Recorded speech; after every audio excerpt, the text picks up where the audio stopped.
ఇక్కడ వాయిస్తూ దానికి సపోర్టెడ్గా గే వాయిస్తే దాన్ని థిన్ అంటాం. సో ఇది థిన్, ఇది థిన్ అవుతుంది. సో దీంతో కలిపి మనము నా మనకు తెలుసు, కే మనకు తెలుసు, ఇవి రెండు కలిపి వాయిస్తే ధా అవుతుంది. సో ధా, థిన్, ఇది థిన్. సో వీటితో ఒక చిన్న తబలా ఎక్సర్సైజ్.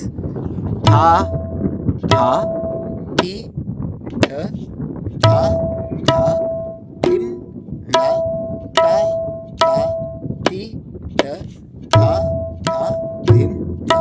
ఈ తాన్న నాన్న సేమ్ స్లోగా ధా ధా తి ధ ధా ధా థిన్ నా ధా ధా తి ధ ధా ధా థిన్ నా. ఈ తిన్నా ఇక్కడ కూడా వాయించుకోవచ్చు, తిన్నా. సో ఇది చూసి ప్రాక్టీస్ చేయండి ఫ్రెండ్స్.